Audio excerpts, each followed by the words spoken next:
Ready for dictation start. Ukraine और रूस के बीच युद्ध का तेज होना पूरी दुनिया के लिए चिंताजनक और दुखद है। सूचना है कि रूस ने करीब 75 मिसाइल दागकर यूक्रेन को पछाड़ने की कोशिश की है। रूस ने सीधे राजधानी कीव को ही निशाना बनाया है। गत दिनों क्रीमिया को रूस से जोड़ने वाले पुल पर हुए विस्फोट के लिए रूस ने कीव को जिम्मेदार माना है और जिसका बदला उसने दनादन मिसाइल दागकर लिया है। कीव से आ रही तस्वीरें लोमहर्षक है। जगह जगह ध्वस्त इमारतों और आगजनी से पूरा कीव शहर अस्त व्यस्त हो गया है। कीव के अलावा भी यूक्रेन के अन्य शहरों पर मिसाइल बरसे हैं। लोगों से कह दिया गया है कि वे घर से बाहर न निकलें। आने वाले दिनों में रूसी हमला और खतरनाक होने की आशंका है। रूसी हमलों ने अगर यूक्रेन के बुनियादी ऊर्जा ढांचे को निशाना बनाया है तो मकसद आसानी से समझा जा सकता है। यह भी ध्यान रखने की ज़रूरत है कि कीव पर रूस ने इससे पहले 26 जून को हमला किया था। क्रीमिया और रूस को जोड़ने वाले पुल पर अगर विस्फोट न हुआ होता तो शायद रूसी मिसाइलें कीव तक न पहुंचती।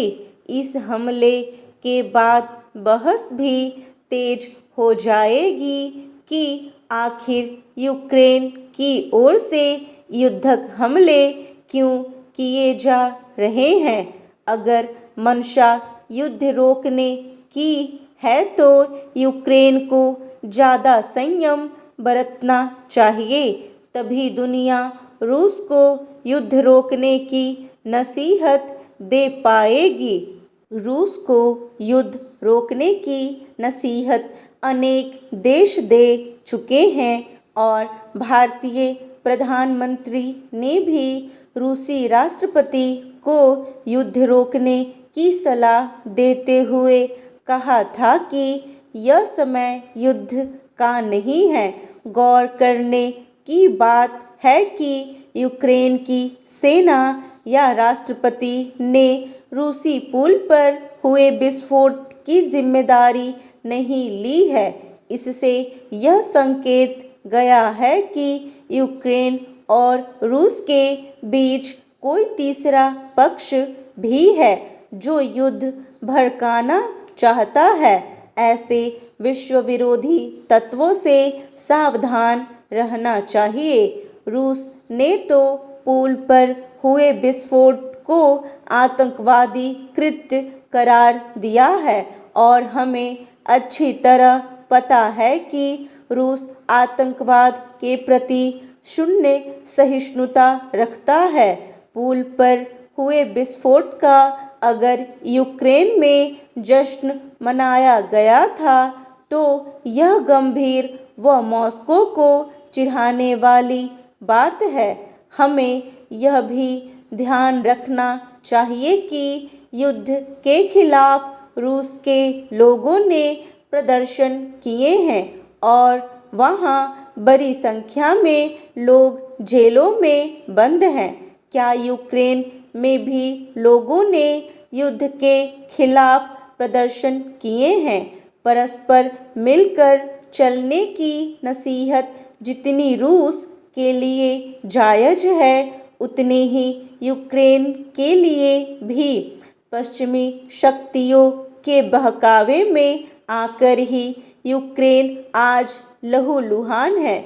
यह बात खुद यूक्रेन के राष्ट्रपति वोलोदिमीर ज़ेलेंस्की बोल चुके हैं। ज़ेलेंस्की अगर रूस में घुसकर हमला करने के पक्ष में नहीं हैं तो उन्हें यह साफ करना चाहिए। यूक्रेन के लोगों की सुरक्षा की चिंता करना ज़ेलेंस्की का पहला काम है। पश्चिम के देश या अमेरिका में बैठे रणनीतिकार केवल अपना हित देखते हुए सलाह दे सकते हैं। युद्ध समाप्त करने की अपील के बजाय अगर पश्चिमी देश लगातार रूस को आलोचना का निशाना बनाने के उपक्रम में जुटे रहेंगे तो आशंका है युद्ध किसी भी समय विकराल रूप ले लेगा। यूक्रेन को अपना बचाव करने के लिए हथियार व धन देना और रूस पर हमले के लिए हथियार व धन देने में बहुत अंतर है। रूस किस हद तक जा सकता है इसका एहसास पहले यूक्रेन को होना चाहिए, क्योंकि प्रत्यक्ष रूप से हमले तो केवल वही झेल रहा है।